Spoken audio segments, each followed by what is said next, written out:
Members of Parliament and peers do sometimes have a lot of influence, they sometimes have very little. Depends who they are, it depends how they are seen by their colleagues, it depends what their reputation is, depends what their background is. Have they served in government? Are they likely to know what they're talking about?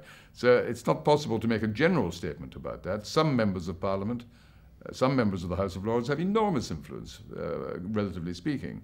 Others perhaps very little, and maybe they don't deserve too much. It depends entirely on their personal qualities, but also on the circumstances that have brought them to Parliament in the first place. The bigger the majority the government has, the less influence the individual MP or small group of MPs have. Because if, as I remember happened very vividly when Mrs. Thatcher had her first government in 1979, one of her ministers wanted to introduce a proposal which was not very acceptable to a number of us. She had an overall majority of, I think it was 41. So I managed, together with a colleague, to get 22 signatures on a piece of paper from Conservative members of Parliament who would have voted against that particular measure. And when we confronted the minister responsible, I'm not mentioning names to save his blushes, because he's still very much alive and with us, but when we confronted him with this piece of paper and the signatures, he took one look at it. He realised the people who'd signed it were serious people, and that policy did not see the light of day. Now, fast forward to 1983, when Mrs. Thatcher had an overall majority of something like 140 in Parliament, and really she could do pretty well whatever she wanted, because although there were rebellions, and one or two quite significant ones, never was there any real threat to her parliamentary majority.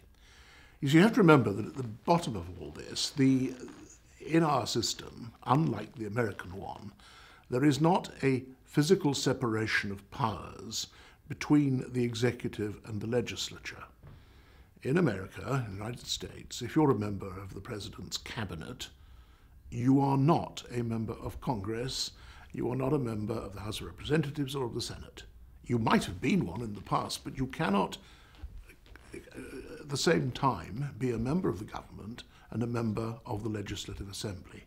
Here, you cannot be a member of the government unless you are a member of the Legislative Assembly.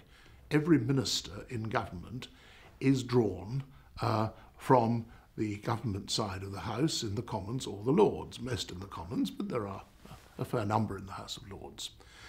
And when you have that situation, and you also have the situation where there are, of course, a lot of aspiring ministers, people who want to be ministers, who know that if they step out of line, they're less likely to be ministers than if they follow the party diktat, well then inevitably you have this built-in disciplinary force that makes it very difficult for any government to be defeated if it has anything like a reasonable majority in Parliament.